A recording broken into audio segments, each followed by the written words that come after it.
The massive conference hall buzzed with tension as representatives from 12 different species gathered around the circular table. Each delegation had traveled from across the galaxy to attend this critical meeting of the Galactic Predator Classification Council. The topic at hand was simple yet controversial: establishing a universal ranking system for predator species across known space. Commander Zethkar of the Vorthak Empire slammed his four-clawed hand against the polished surface, causing the smaller species to flinch. His reptilian features twisted with frustration as he spoke in his deep, gravelly voice. The Vorthak have dominated battlefields for 3,000 years. Our natural hunting instincts and combat prowess place us at the apex of any predator hierarchy. Across the table, High Counselor Ninthara from the crystalline hegemony let out a sound that resembled breaking glass mixed with wind chimes. Her translucent form shimmered as she responded. Physical strength means nothing compared to tactical superiority. The crystalline forces have never lost a strategic engagement. Our collective intelligence network allows us to predict and counter any opponent's moves before they even think them. Ambassador Thuric of the Ironback clan growled low in his throat, his massive frame making the reinforced chair creak under his weight. You speak of tactics while hiding behind your crystal formations. True predators face their prey directly. The Ironbacks have conquered 47 worlds through pure strength and determination. The debate had been raging for 6 standard hours, with each species making increasingly bold claims about their superiority. The Shadowkin delegate whispered something about assassination techniques that made several other representatives shudder. The plasma wraiths spoke of their ability to phase through matter and strike from impossible angles.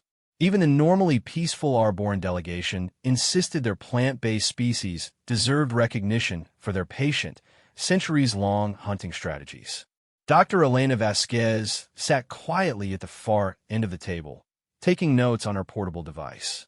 As the sole human representative, she felt somewhat out of place among these towering, imposing beings. Earth had only recently joined the galactic community, and humanity was still considered a minor species by most standards. Their invitation to this council meeting had surprised many, including Elena herself. She had been selected not for her diplomatic skills, but for her expertise in xenobiology and predator behavior. Her research on cross-species hunting patterns had gained some attention in academic circles, but she never expected it would land her a seat at such an important gathering. The argument continued to escalate around her. Commander Zethkar had begun pacing behind his chair, his tail lashing dangerously. The shadow can speak of hiding in darkness like cowards. A true predator announces itself to its prey, striking fear before striking flesh. Fear is a tool, nothing more, hissed the Shadowkin representative, her voice barely audible even in the large chamber. The hunt is about efficiency, not theatrics. High Counselor Ninthara's crystalline form brightened as her agitation increased. Both of you focus on individual kills. True predatory superiority comes from the ability to eliminate entire civilizations through coordinated strikes across multiple star systems simultaneously. Ambassador Thuric laughed, a booming sound that echoed off the walls. Civilizations? We speak of predators, not genocidal maniacs. A predator hunts to survive and thrive, not to destroy everything in its path. Then, what defines a predator? Asked the Plasma Wraith delegate, their energy form flickering with curiosity. Is it the kill count? The success rate? The variety of prey? We have debated this for hours without establishing basic parameters. The question hung in the air like a challenge. Each species had been arguing from their own perspective without agreeing on fundamental definitions. The room fell into an uncomfortable silence as the delegates realized they had been talking past each other all afternoon. Elena looked up from her notes, observing the various alien forms around the table. She had studied each of their species extensively before the meeting, analyzing their hunting patterns, social structures, and combat techniques. What struck her most was how they all seemed to be arguing about different aspects of predatory behavior without acknowledging the distinctions. Commander Zethkar broke the silence first. A predator is defined by its natural ability to hunt and kill. The stronger the prey can take down, the higher its rank should be. Incorrect, replied Ninthara immediately. Predatory rank should be determined by hunting success rates and the complexity of strategies employed. The Shadowkin delegate emerged slightly from her concealment. Stealth and precision matter more than brute force or complex plans. The perfect predator strikes once and never misses. Ambassador Thuric shook his massive head. All of you missed the point. A predator must be able to adapt to any environment and any prey. Versatility is the true measure of predatory excellence. The debate was beginning to circle back on itself, with each delegate restating their position with slightly different words. Elena noticed that several of the smaller species representatives had stopped contributing entirely, apparently intimidated by the larger predators dominating the discussion. The Aquatic Federation delegate, a being that resembled a cross between a shark and an octopus, finally spoke up. Perhaps we should consider different categories of predation. Ocean hunting requires different skills than land or aerial predation. Exactly my point, said the aerial dominion representative, their wing membranes rustling with satisfaction. Three-dimensional hunting in atmospheric conditions presents challenges that surface-bound species cannot comprehend. This comment sparked another round of heated exchanges. The burrower collective insisted that underground hunting was the most challenging due to limited sensory input. The Void Walkers claimed that hunting in the vacuum of space required the ultimate predatory evolution. Elena watched the chaos unfold and realized that each species was essentially arguing that their own environmental adaptations made them superior predators. They were comparing apples to plasma conduits, as the saying went. No objective ranking system could emerge from such subjective arguments. The meeting moderator, an elderly member of the Neutral Arbitration Corps, attempted to restore order. Delegates, please. We must find common ground if we are to establish any meaningful classification system. Perhaps we should define specific criteria that can be measured and compared objectively. What criteria could possibly account for all the variables involved? Demanded Commander Zethkar. My species hunts massive ground beasts that could crush most of yours without effort. How do you compare that to the crystalline technique of mentally overwhelming their prey, or our ability to phase through solid matter to reach targets? Added the plasma wraith. Traditional physical measurements become meaningless when dealing with energy-based hunting methods. The Arborean delegate, who had remained silent for most of the debate, finally contributed. The Arboreans have refined patience to an art form. We can wait decades for the perfect moment to strike. Time itself becomes our weapon. How do you quantify the value of absolute patience? Elena found herself fascinated by this comment. The Arboreans were indeed patient hunters, but their methods were so different from traditional predation that most species didn't even recognize them as predators. They would slowly manipulate ecosystems over generations, creating conditions that would eventually lead their prey into perfectly orchestrated traps. Patience is meaningless without the ability to deliver a killing blow, scoffed Thuric. Any creature can wait. Predators act. Acting without thought is the behavior of scavengers, not predators, Ninthara responded coldly. The crystalline hegemony succeeds because we think beyond the immediate hunt. We consider long-term consequences and strategic implications. The Shadowkin delegate let out what might have been a laugh, though it sounded more like whispered wind through dead leaves. You all speak as if your methods are pure. How many of you actually hunt your own food? How many lead charges in a battle personally? Most species here command others to do their hunting for them. This observation struck uncomfortably close to home for several delegates. Elena noticed the subtle shifts in body language around the table. The Shadowkin had touched on something important that everyone had been avoiding. Commander Zethkar's scales darkened with embarrassment. The Vorthak military structure requires commanders to direct forces strategically. This does not diminish our predatory nature, does it not? Press the Shadowkin. If a predator no longer hunts directly, are they still truly a predator? Or have they become something else entirely? That's ridiculous, Ambassador Thurrock growled. Leadership and coordination are advanced predatory behaviors. A pack leader is still a predator, even when directing the hunt rather than making the kill. But where is the line? Asked the Aquatic Federation delegate. At what point does directing others become something different from personal predation? The question opened yet another avenue of debate. Some species argued that commanding others to hunt was the ultimate evolution of predatory behavior. Others insisted that true predators must maintain direct involvement in the kill. A few suggested that the distinction was meaningless as long as the result was successful predation. Elena realized that the fundamental problem was that each species was applying their own cultural and biological framework to define predatory behavior. The Vorthack emphasized individual strength because their society valued personal combat prowess. The crystalline hegemony focused on collective intelligence because their entire species functioned as interconnected nodes in a vast network. The Shadowkin prized stealth because their homeworld's constant twilight had shaped them into ambush specialists. None of them were wrong, exactly, but none of them were seeing the complete picture either. They were all arguing about different aspects of the same complex phenomenon, like blind beings trying to describe an elephant by touching different parts of it. The debate continued with increasing frustration on all sides. Species that had seemed willing to cooperate at the start of the meeting were now openly hostile to each other. Ancient rivalries and territorial disputes began to surface as the arguments became more personal and less focused on the stated topic.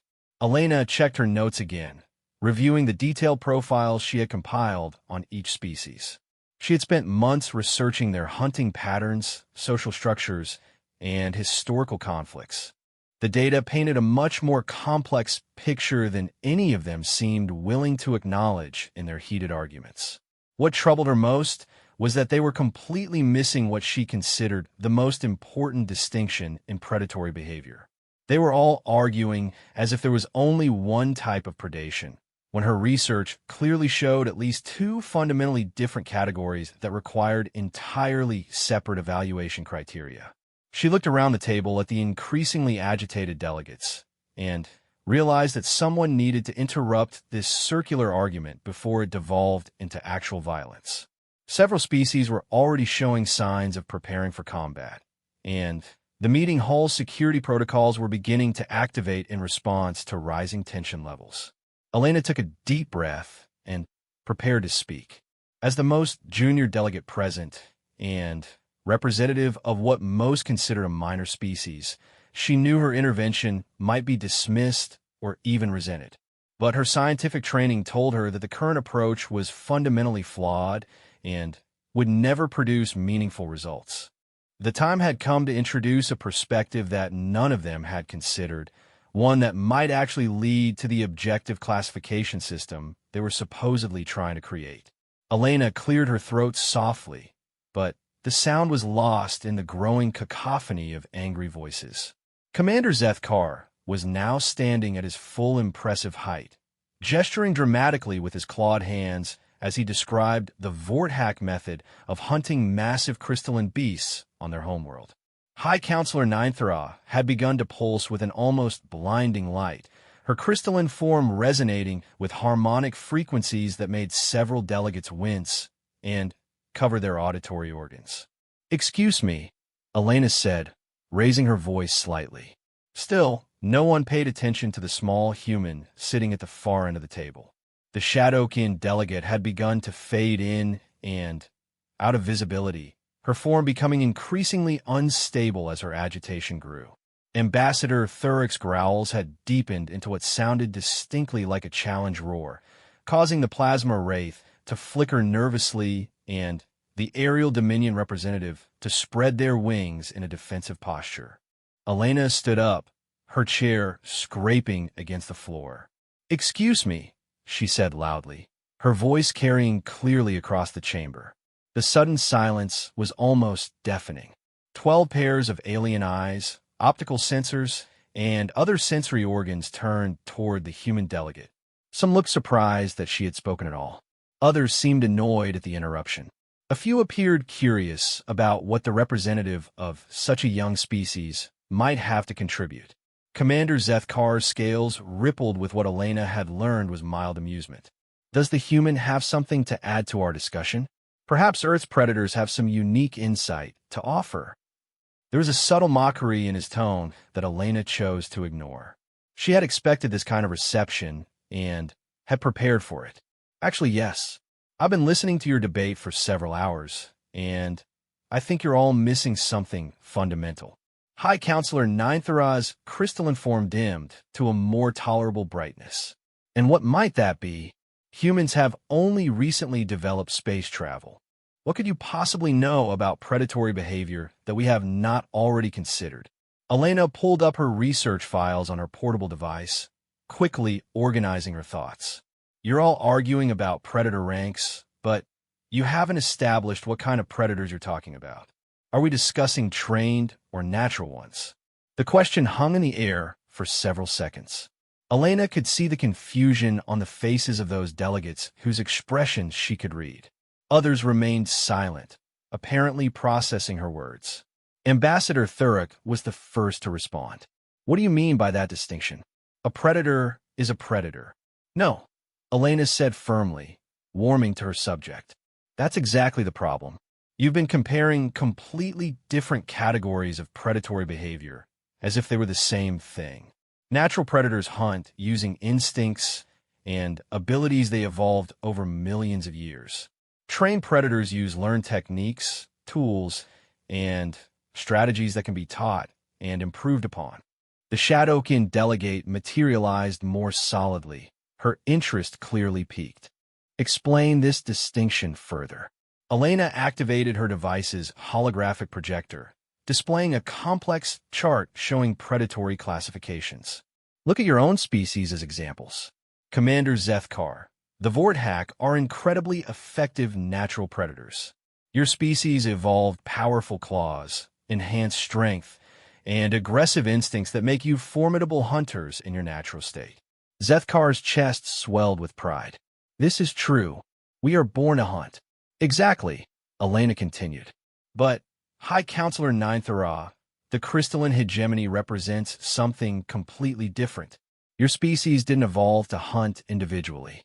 Your predatory effectiveness comes from learned collective strategies, technological enhancements, and systematic training programs passed down through your civilization. Ninthara's form brightened with interest. You suggest we are not natural predators? Not in the traditional sense, no. You're trained predators, and that's actually more impressive in many ways. Your species took whatever natural abilities you had and enhanced them far beyond their original limits through intelligence, cooperation, and systematic development. Elena manipulated her holographic display to show two separate classification trees. Once you separate these categories, the ranking system becomes much clearer. Natural predators should be ranked based on their evolved hunting abilities, physical prowess, and instinctive behaviors. Trained predators should be ranked based on their capacity for learning, adapting, and improving their hunting techniques through external means. The Aquatic Federation delegate leaned forward, their tentacles writhing with excitement. This makes sense. We have always struggled to compare our evolved sonar hunting with species that use technological enhancement. Precisely, Elena said. You're an excellent natural predator in aquatic environments. Your species evolved sophisticated biosonar, hydrodynamic efficiency, and pack hunting instincts. But you can't fairly be compared to a species that achieves similar results through learned techniques and artificial tools. Ambassador Thurrock frowned, his massive brow furrowing. But many of us use both natural abilities and learned techniques. How do you classify hybrid approaches? Elena smiled. That's where it gets really interesting. Humans are actually a perfect example of the hybrid approach. She changed her display to show human hunting patterns throughout history. Humans are relatively weak natural predators. We don't have claws, fangs, or significant strength compared to most species represented here. Our natural hunting abilities are quite limited. Commander Zethkar snorted dismissively. Then, why are you even at this table? Because humans became the most successful predators on Earth through pure, trained predatory behavior, Elena replied calmly. We developed tools, strategies, and cooperative hunting techniques that allowed us to hunt creatures thousands of times stronger than ourselves. We learned to hunt in every environment on our planet and eventually expanded that capability to space. She showed images of human hunting throughout history. Primitive humans taking down massive mammoth with coordinated spear attacks, modern human military units executing complex tactical operations, space marines boarding hostile vessels. Humans represent the ultimate trained predator evolution. We took minimal natural hunting ability and enhanced it through learning and technology until we could hunt anything. The plasma wraith flickered with what Elena had learned was curiosity.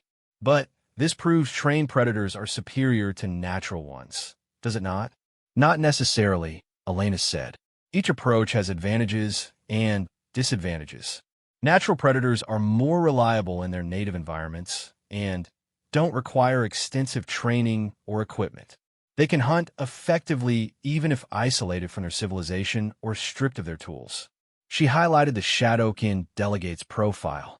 The Shadowkin are perfect natural predators for stealth hunting. You don't need to learn how to phase partially out of visible reality. You evolve that ability. It's always available to you and can't be taken away. The Shadowkin delegate seemed pleased by this assessment. You understand our nature better than most. But trained predators have adaptability advantages, Elena continued. They can learn new techniques, adapt to unfamiliar environments, and improve their effectiveness over time. A natural predator is limited by their evolved abilities, while a trained predator's only limit is their capacity to learn. Elena switched to a new display showing comparative effectiveness charts. Here's what's really interesting. The most successful predator species often combine both approaches. They maintain their natural hunting instincts while also developing learned techniques that enhance their abilities. She highlighted several species profiles. The Vorthak, for example, have maintained their natural combat prowess while also developing sophisticated military training programs. The Aerial Dominion combines their evolved flight abilities with learned tactical formations. Even the Crystalline Hegemony builds upon their natural networked consciousness with artificial intelligence enhancements. High Counselor Ninthara pulsed thoughtfully. You suggest that the ideal predator incorporates both natural and trained elements? I'm suggesting that you can't rank predator species effectively unless you understand what type of predation you're measuring, Elena replied. It's like trying to rank athletes without specifying whether you're talking about running, swimming, or weightlifting. The meeting moderator, who had been listening intently, finally spoke up. Dr. Vasquez raises an intriguing point. How would you propose we restructure our classification system to account for these distinctions? Elena had hoped someone would ask that question. I propose 3 separate ranking categories. First, natural predator rankings based on evolved hunting capabilities in species' native environments.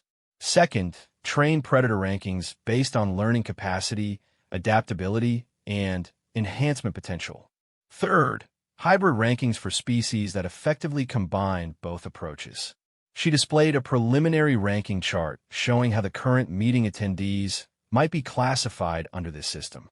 This approach allows each species to be ranked fairly against comparable predatory types, while also recognizing the unique advantages of each approach. Commander Zethkar studied the chart carefully. Under this system, the Vorthak would rank highly in natural predation, but moderately in trained predation? Exactly. Your species excels at instinctive hunting, but has been less focused on developing learned techniques that transcend your natural abilities. That's not a weakness. It's simply a different evolutionary path. Ambassador Thurek looked pleased with his species placement. The Ironbacks appear to rank well in the hybrid category. Your species has maintained excellent natural hunting instincts while also developing impressive learned combat techniques and adaptive strategies, Elena confirmed. You represent a good balance between both approaches. The Shadowkin delegate had become almost fully visible, apparently intrigued by the discussion. This human's classification system has merit. It acknowledges our natural superiority in stealth predation while recognizing that other species may excel in different areas. Elena noticed that the tension in the room had decreased significantly. Instead of arguing about whose approach was superior, the delegates were now examining how their species fit into a more nuanced classification system. The change in perspective had transformed a zero-sum competition into a multidimensional analysis. There's another advantage to this approach, Elena continued. It opens up possibilities for cooperation and learning between species with complementary strengths. Natural predators could learn enhancement techniques from trained predators, while trained predators could study natural predators to discover more efficient baseline methods. The Aquatic Federation delegates' tentacles quivered with excitement. The Aquatic Federation has long wished to learn stealth techniques from the Shadowkin, but we assumed our fundamental differences made this impossible. If we view it as natural predators learning from other natural predators. Exactly, Elena said. And the Shadowkin might benefit from studying the crystalline hegemony's collective coordination techniques, adapted for individual application rather than network consciousness. High Counselor Ninthra brightened considerably. The crystalline hegemony would be honored to share our collective hunting strategies with species seeking to enhance their trained predator capabilities. Elena could see the possibilities opening up in the minds of the various delegates. Instead of viewing other species as competitors for the top predator rank, they were beginning to see potential teachers, students, and collaborators. The shift in perspective was exactly what she had hoped to achieve. The plasma wraith flickered rapidly, which Elena had learned indicated excitement. This approach could revolutionize interspecies military cooperation. Instead of each species insisting their methods are best, we could develop combined training programs that integrate multiple predatory approaches. The Aerial Dominion would be very interested in such programs, added their representative. Our three-dimensional hunting techniques could be valuable for ground-based species, while we could benefit from learning surface predation methods for when flight is not possible. Elena felt a surge of satisfaction as she watched the delegates engage with these new possibilities. What had started as a contentious argument about who was the best predator was evolving into a constructive discussion about how different predatory approaches could complement each other. But she knew they were only scratching the surface of what this classification system could reveal. The real implications of distinguishing between natural and trained predators went far deeper than simple rankings or cooperation opportunities. There were aspects of human predatory behavior that might surprise and even disturb some of the assembled species, traits that place humanity in a category that none of them had yet considered. Elena glanced at her notes again, particularly the sections dealing with human adaptability and learning capacity. She wondered if she should introduce those concepts now or wait for the delegates to discover them on their own as they examine the classification system more deeply. The decision, she realized, might depend on how the other species reacted to the next phase of the discussion, the detailed analysis of what made an effective trained predator and why some species excelled in that category while others struggled with it. The enthusiasm in the conference hall was palpable as the delegates continued examining Elena's classification system. The holographic displays showed detailed breakdowns of each species' natural and trained predatory capabilities, creating a much more nuanced picture than the simple hierarchy they had been attempting to establish. Ambassador Thurick leaned back in his reinforced chair, which creaked under his weight. Dr. Vasquez, your system addresses many of our concerns, but I have a question about the hybrid classification. What determines the balance between natural and trained predatory elements? Elena manipulated her display to show a more detailed breakdown. It depends on several factors. How much the species relies on evolved versus learned behaviors, how effectively they integrate both approaches, and how adaptable they are to new hunting scenarios that require learning. She highlighted the ironback profile as an example. Your species shows a 60-40 split favoring natural predation. You have powerful evolved hunting instincts and physical capabilities, but you've also developed systematic training methods that enhance these natural abilities without replacing them. Commander Zethkar studied his own species profile with interest. The Vorthack shows 75-25 favoring natural predation. This seems accurate. We pride ourselves on our inherited hunting prowess, which isn't a limitation, Elena quickly clarified. Natural predator specialists often achieve remarkable consistency and efficiency in their hunting. Your success rate in familiar environments far exceeds most trained predators because you don't have to consciously think through your hunting process. High Counselor Ninthera pulsed thoughtfully. The crystalline hegemony shows 20-80 favoring trained predation. We have indeed moved far from our original biological hunting capabilities through collective learning and technological enhancement. And that represents a different kind of evolutionary success, Elena said. Your species transcended the limitations of individual biology through intelligence and cooperation. You've created hunting capabilities that no natural evolution could produce. The Shadowkin delegate materialized more fully, her form stabilizing as her interest grew. You mentioned adaptability as a key factor. How does this affect the rankings? Elena brought up a new chart showing adaptability metrics. This is where the classification system reveals some surprising insights.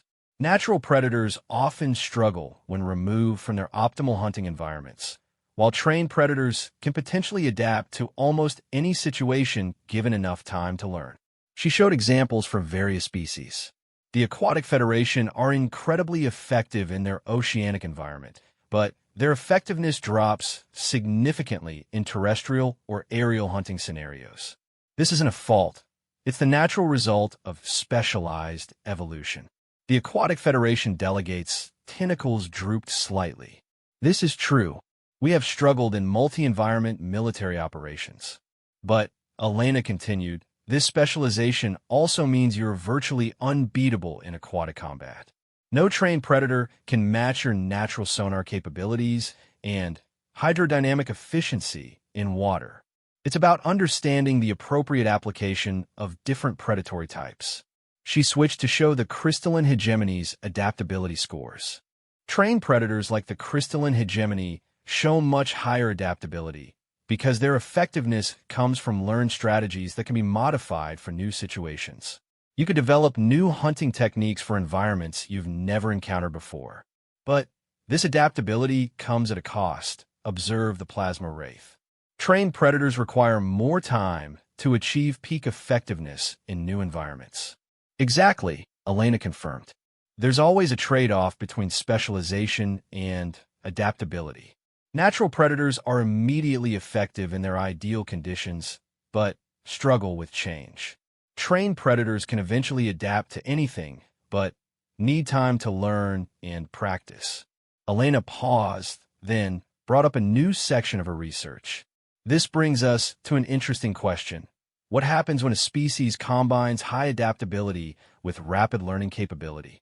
The room fell silent as the delegates examined the new data. Elena had highlighted humanity's profile, showing learning speed and adaptability metrics that dwarfed most other species. Commander Zethkar's scales darkened as he studied the human data. These numbers seem unusual. Are you suggesting humans learn new hunting techniques faster than most species? Significantly faster, Elena replied calmly. Human neuroplasticity allows for rapid skill acquisition, and our social learning systems mean that effective techniques spread quickly throughout our population. We can achieve functional proficiency in new hunting environments within days or weeks rather than generations. High Counselor Ninthera brightened with what Elena recognized as excitement. Show us specific examples. Elena displayed a series of historical scenarios. When humans first encountered Arctic environments, we developed effective hunting techniques for that climate within a single generation. When we moved to maritime environments, we learned ocean hunting and became effective naval predators within decades. When we reached space, we adapted our hunting techniques to zero gravity and vacuum environments within years. She continued with more recent examples. During the Proxima conflicts, human military units were deployed to environments they had never seen before. They developed effective combat techniques against local fauna and hostile forces within weeks of arrival. This adaptability rate exceeds most species' capabilities by orders of magnitude. The Shadowkin delegate leaned forward, her form becoming more solid as her attention focused. You're describing something beyond normal trained predator behavior. This suggests an entirely different category. Elena nodded. I call it adaptive predation. It combines the rapid learning of trained predators with an almost instinctive ability to identify and exploit weaknesses in new environments or prey species. She brought up detailed analysis of human hunting patterns. Humans don't just learn new techniques.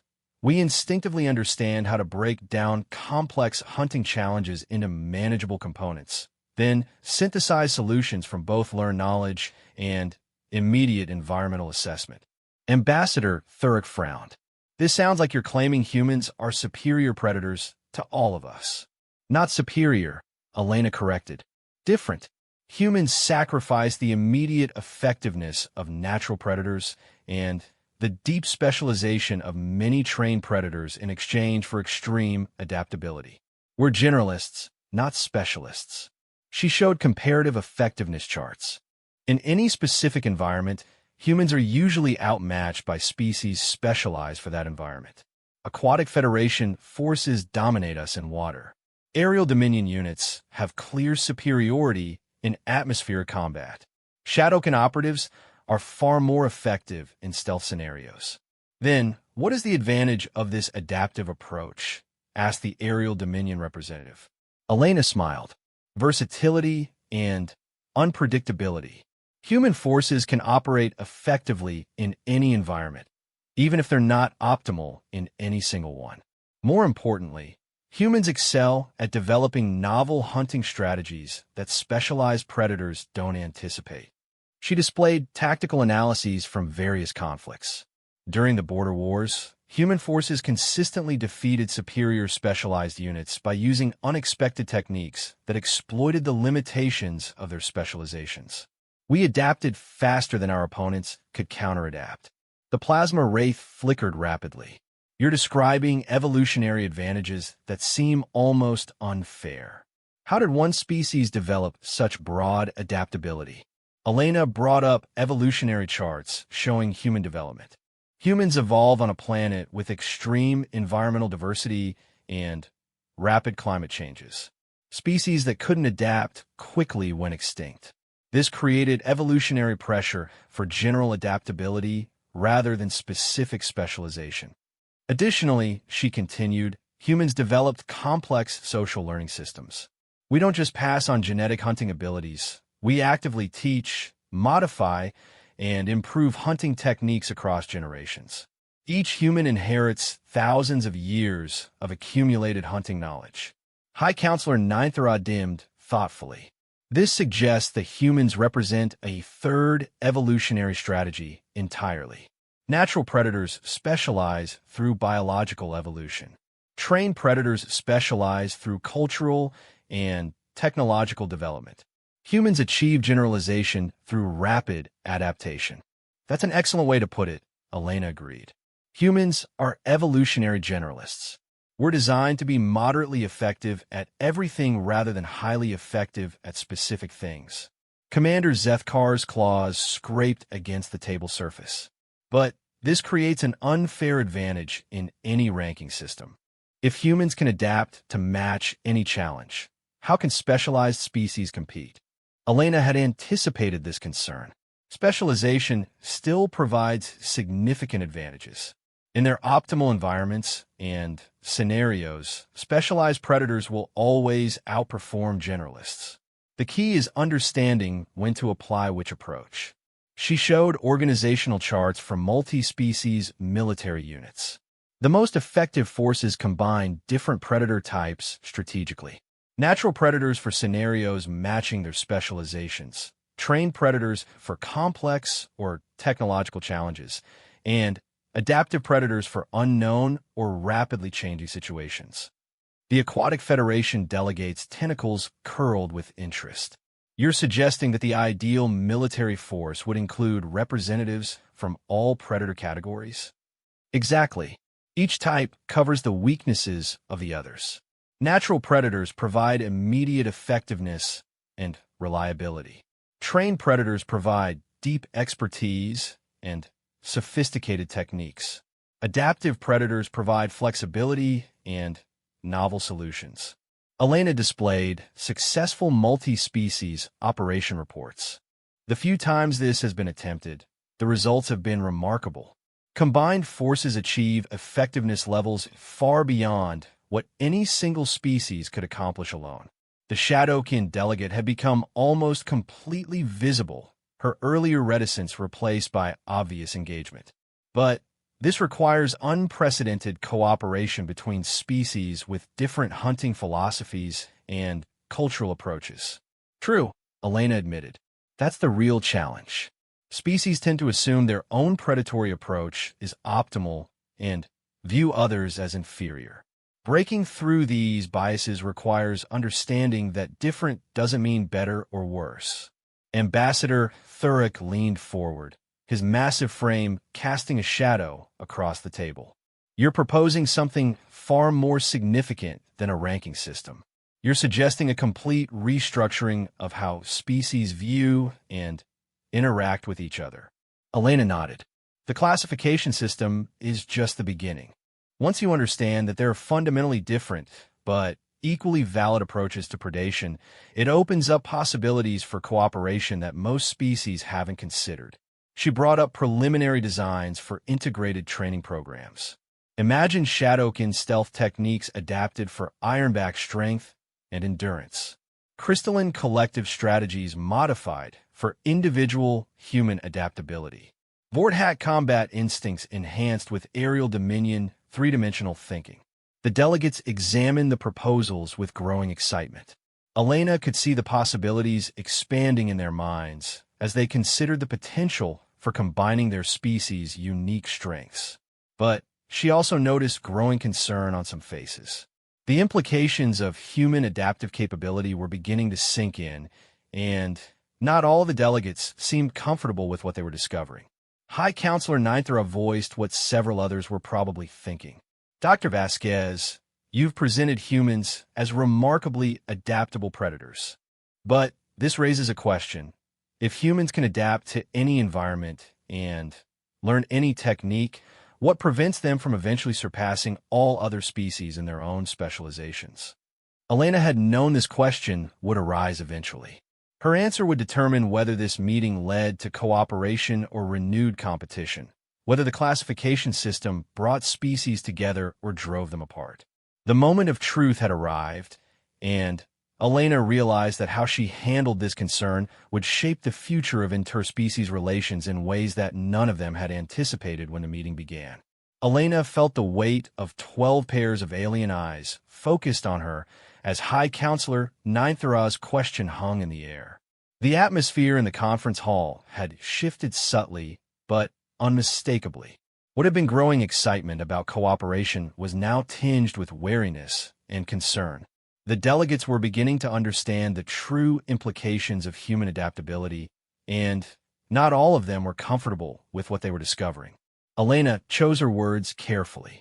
That's a very insightful question, High Counselor.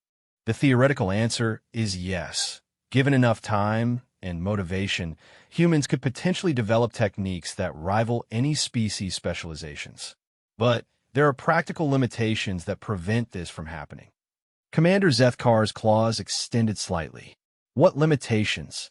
Your own data shows humans adapting to new environments in time frames that should be impossible. Elena brought up a new chart showing human learning curves over extended periods. The key word is rival, not surpass. Humans can become functionally competent in almost any hunting technique, but we rarely achieve the true mastery that specialized species possess naturally. She highlighted specific comparisons. Human divers trained in aquatic combat for years still can't match the natural sonar precision of the Aquatic Federation. Human pilots with decades of experience in three-dimensional combat lack the instinctive spatial awareness of the aerial dominion. Human stealth operatives, despite extensive training, cannot achieve the natural phase-shifting abilities of the Shadowkin. The Shadowkin delegate materialized more solidly. But you can approximate these abilities through technology and training. Approximate, yes, but approximation and mastery are different things, Elena replied. Humans excel at finding functional workarounds, but we're rarely optimal. We might develop technological sonar that's better than human natural senses, but it's still not as elegant or efficient as biological sonar that evolved specifically for the task. Ambassador Thurrock rumbled thoughtfully. You're saying humans become adequate at everything, but masters of nothing? In a sense, yes. And that's actually a significant limitation. Elena displayed failure analysis data. Human forces regularly lose engagements when they encounter specialized species in their optimal environments using their natural techniques. Our adaptability helps us avoid total defeat, but it doesn't guarantee victory. Elena switched to showing historical conflict data. During the Titan mining incident, human forces were completely outmaneuvered by crystalline hegemony units using advanced collective tactics. We eventually adapted counter-strategies, but not before suffering significant losses. Against the Shadowkin during the Outer Rim disputes, human detection methods proved inadequate for months. High Counselor Ninthera pulsed with interest. But you did eventually develop counter-strategies? Yes, but that illustrates another limitation, Elena continued. Human adaptation requires time, resources, and often casualties to learn from. Specialized species are immediately effective in their domains. The learning period is a significant vulnerability. She brought up resource allocation charts. There's also an efficiency problem. To become competent in all areas, humans must divide their training time and resources across many different skill sets. Specialized species can focus all their development on perfecting their natural advantages. The plasma wraith flickered with what Elena had learned indicated confusion. But surely the versatility advantage outweighs these limitations? Elena nodded slowly. In some scenarios, yes. In others, no. That's why I keep emphasizing that different predatory approaches are suited to different challenges. There's no universal best approach. She displayed strategic analysis data. Human adaptive capabilities are most valuable in complex, multi-environment operations or when facing unknown threats. But for straightforward challenges in well-understood environments, specialized species are usually more effective. Commander Zethkar's scales had returned to their normal coloration, his initial alarm apparently easing. You're arguing that human adaptability is powerful, but not overwhelming. Exactly. And there's another important factor. Elena brought up psychological and cultural analysis data. Human society actually discourages the kind of extreme specialization that would be necessary to truly master other species' techniques. She showed cultural comparison charts. Humans value individual versatility and tend to resist the kind of focused, single-minded dedication that true mastery often requires. We want to be good at many things rather than perfect at one thing. This cultural trait limits how far we can push specialization. The Aquatic Federation delegates tentacles writhed with curiosity.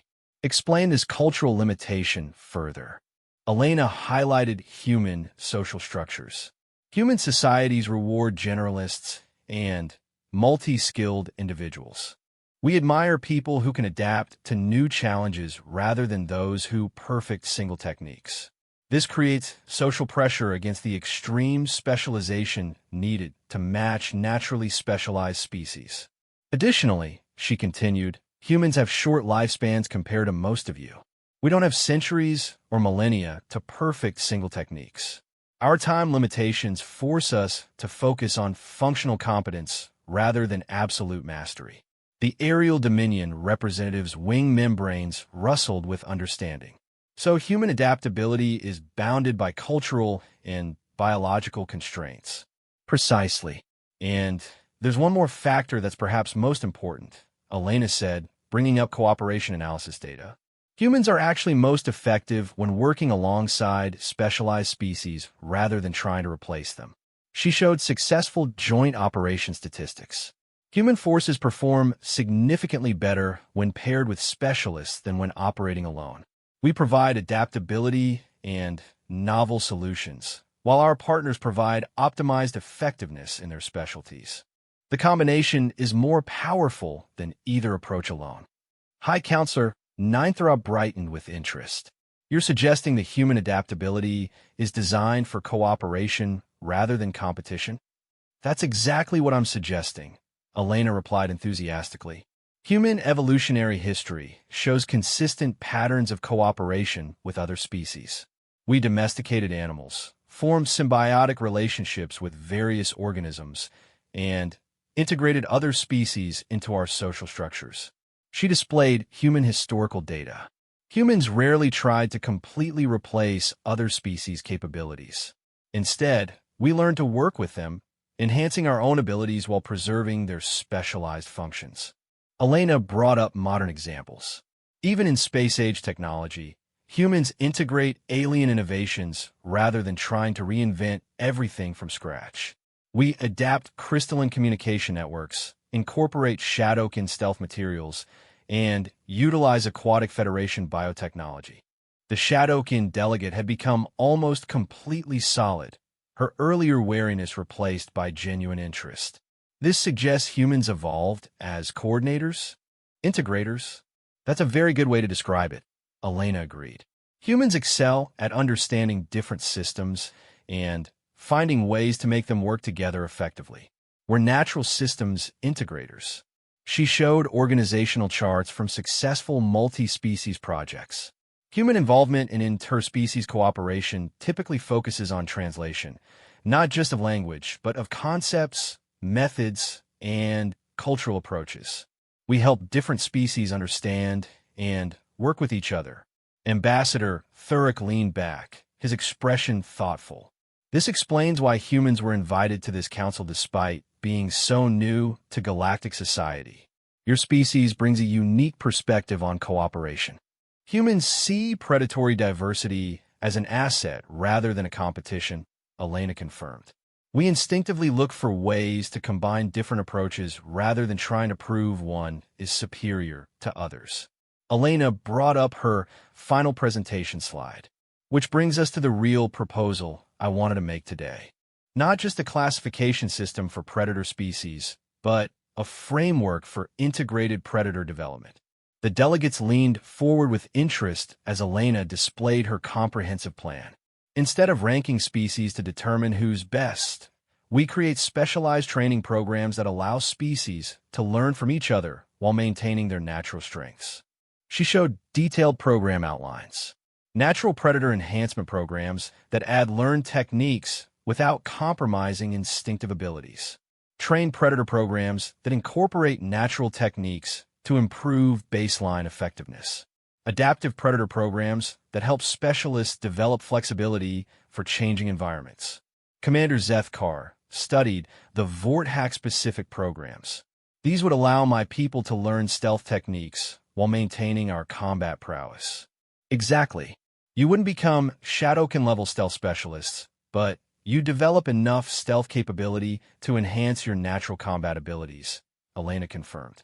High Counselor Ninthra examined the crystalline programs, and these would help us understand individual combat techniques to supplement our collective strategies. Right.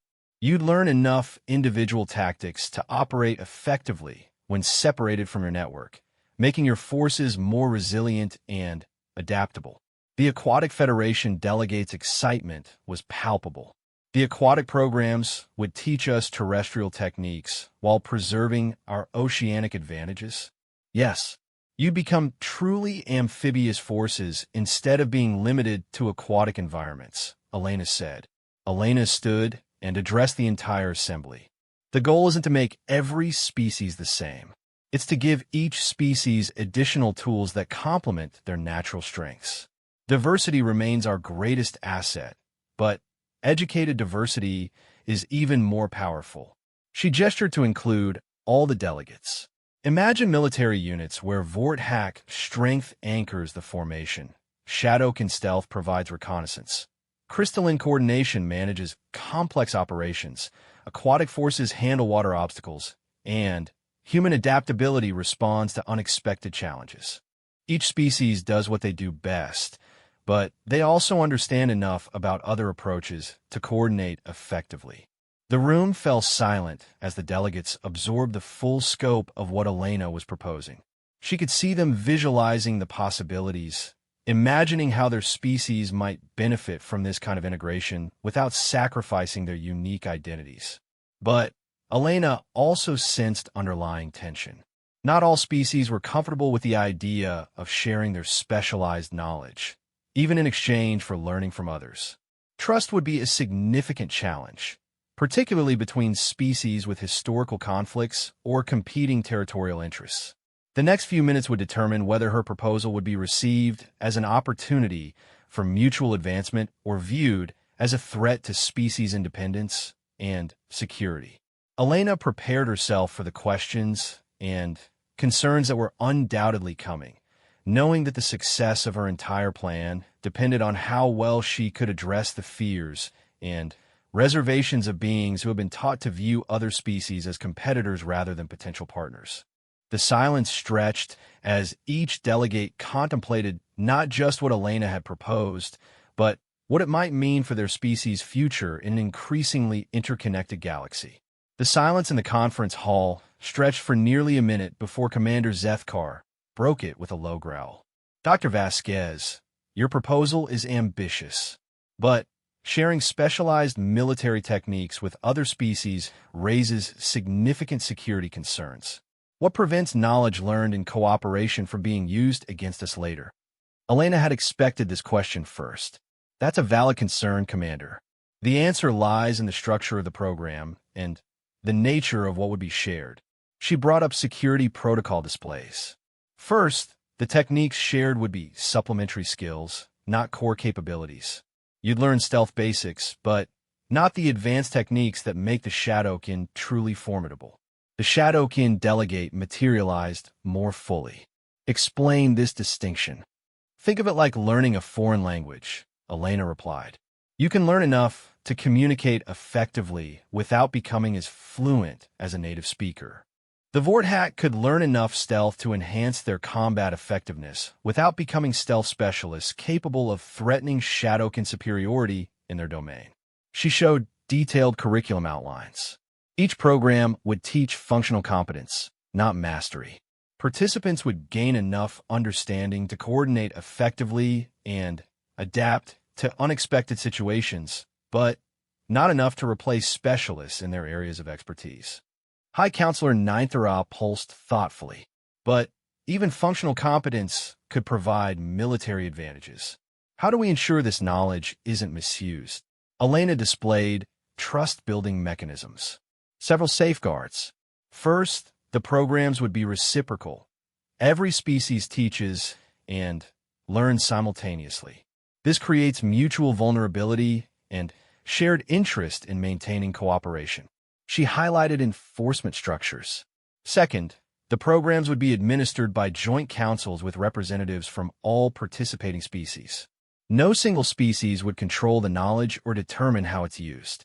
Ambassador Thurick leaned forward. And third, the knowledge shared would actually make species more dependent on cooperation, not less, Elena explained. The supplementary skills work best when combined with other specialties. A Vorthack warrior with basic stealth training is more effective when paired with a Shadowkin specialist than when operating alone. Elena brought up strategic analysis data. The enhanced capabilities create incentives for continued cooperation rather than enabling independent aggression. Species become more powerful together than apart. The Aquatic Federation delegates' tentacles writhed with concern. But what about species that choose not to participate? Would they be disadvantaged? Not necessarily, Elena replied. Non-participating species would maintain their current advantages in their specialties. They'd face challenges only if they encountered forces that combined multiple predatory approaches effectively. She showed conflict scenario analyses. However, the galaxy is becoming increasingly complex. Multi-environment operations are becoming more common, and species that can't adapt to diverse challenges are finding themselves at strategic disadvantages regardless of their specialized capabilities. The plasma wraith flickered rapidly. You're suggesting that cooperation is becoming a necessity rather than an option? Elena nodded. Galactic expansion is bringing species into contact with environments and challenges that exceed any single predatory approach. The choice isn't between cooperation and independence. It's between adaptation and obsolescence. She displayed galactic expansion patterns. Look at the frontier regions. Successful colonies require teams that can handle aquatic, terrestrial, aerial, and space-based challenges simultaneously. Single specialty species struggle to establish effective presences in these diverse environments. Commander Zethkar's scales darkened with concern. Are you threatening species that don't join your program? Not at all, Elena said firmly. I'm pointing out existing trends that have nothing to do with this proposal. Multi-environment challenges are increasing whether we cooperate or not. The question is whether we face those challenges with enhanced capabilities or continue to struggle with our current limitations. Elena brought up colony success statistics. Mixed species colonies outperform single species efforts by significant margins in frontier regions. This isn't because of any program. It's because diverse environments require diverse capabilities. The aerial dominion representative spread their wings thoughtfully. The human is correct. Our aerial superiority means little in subterranean complexes or ocean depths. We've struggled in several mixed environment operations. Exactly, Elena said. And the Aquatic Federation has similar challenges in atmospheric or terrestrial operations. The Shadow can excel in stealth, but struggle with direct confrontation when stealth isn't viable. She showed operational failure analyses. Every species has environmental or tactical scenarios where their specializations become limitations rather than advantages. The proposed program addresses these gaps without compromising core strengths. High Counselor Ninthra brightened with understanding. You're proposing to eliminate weaknesses rather than diminish strengths? Precisely. Each species would retain their specialized advantages while gaining backup capabilities for situations where those advantages aren't applicable. Elena displayed before and after capability charts. A Vorthack warrior would still be primarily a close combat specialist, but with enough stealth training to avoid unfavorable engagements and enough tactical flexibility to adapt when direct assault isn't optimal.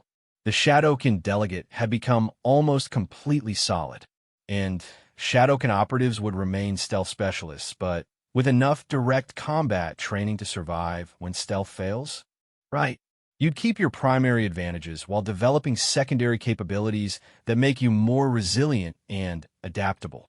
Elena could see the delegates beginning to understand the practical benefits of her proposal. The initial security concerns were being addressed by the realization that enhanced capabilities would actually improve their species' survival prospects in an increasingly complex galaxy. But she knew there was still one major hurdle to overcome. Ambassador Thurick voiced it for everyone. Dr. Vasquez, this program would require unprecedented trust and cooperation between species. Some of us have been enemies for centuries. How do you propose we overcome historical animosities and competing interests? Elena had saved this challenge for last because it was both the most difficult and most important. By starting small and building trust gradually through shared successes, she displayed a phased implementation plan. Phase 1 would involve only voluntary pilot programs between species that already have positive relationships. Small groups, limited techniques, carefully monitored results.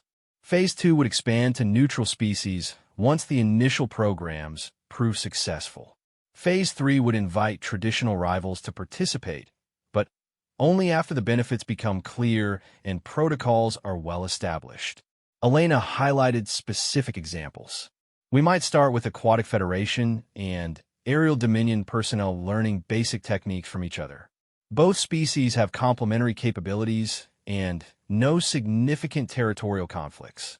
Commander Zethkar studied the implementation timeline, and the Vort hack would be invited in Phase 2. Actually, I was thinking Phase 1, Elena replied. The Vort hack have strong natural abilities that other species respect. Your participation would legitimize the program and demonstrate that powerful species see value in cooperation rather than just weaker species seeking advantages. Elena could see the appeal of this approach registering with Zethkar.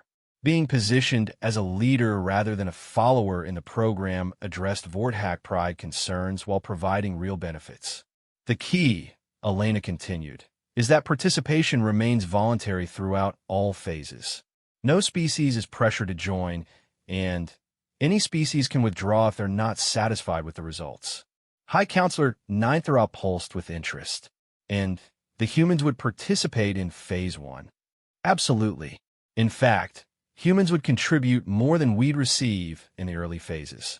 Our adaptability means we'd help other species learn from each other, even when we're not the primary teachers or students. Elena displayed human facilitator roles. Human personnel would serve as translators, coordinators, and neutral mediators in multi-species training environments. We'd help bridge cultural and communication gaps that might otherwise prevent effective learning. The plasma wraith flickered thoughtfully. Humans would serve as social lubricants in the cooperation process. Elena laughed. That's a colorful way to put it, but yes. Humans excel at understanding different perspectives and finding common ground between seemingly incompatible approaches. She showed successful human mediation examples. We've already done this informally in several mixed species operations. Human personnel often end up serving as unofficial interpreters and coordinators, helping different species work together more effectively. The meeting moderator, who had remained silent through most of the discussion, finally spoke up. Dr. Vasquez, assuming the delegates find merit in your proposal, what would be the next steps? Elena had prepared for this moment. I propose we establish a working committee to develop detailed implementation plans for Phase 1 pilot programs. The committee would include representatives from interested species and neutral observers from the Galactic Council.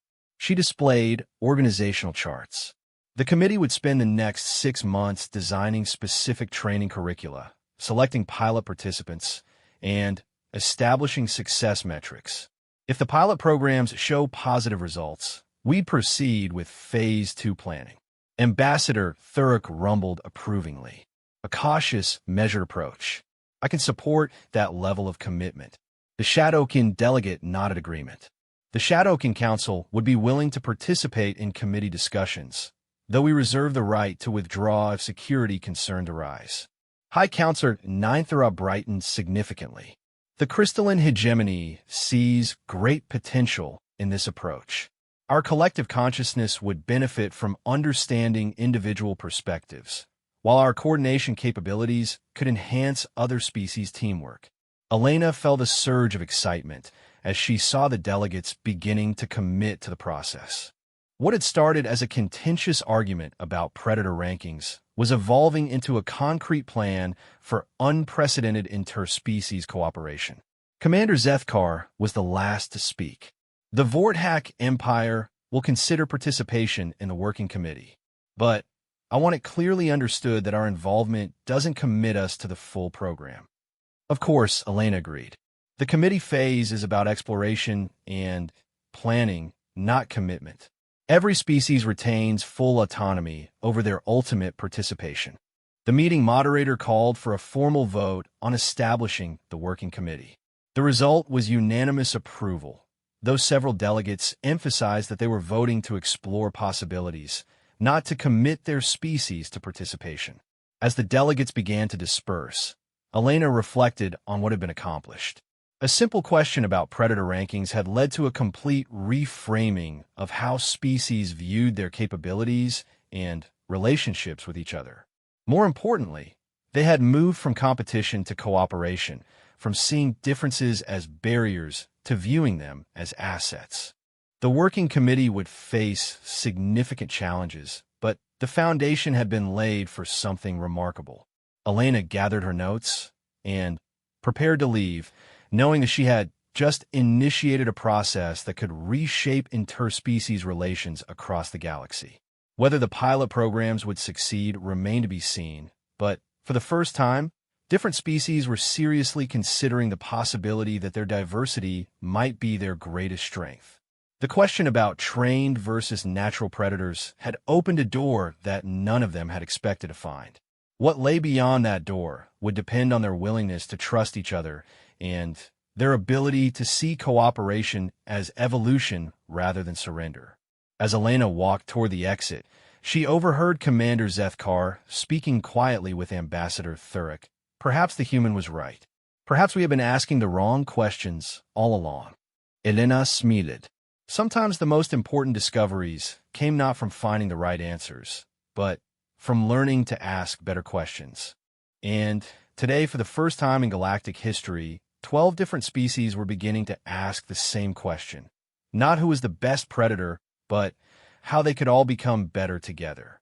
The future remained uncertain, but it was filled with possibilities that none of them had imagined when they walked into the conference hall that morning. And that Elena thought was exactly how the best discoveries always began.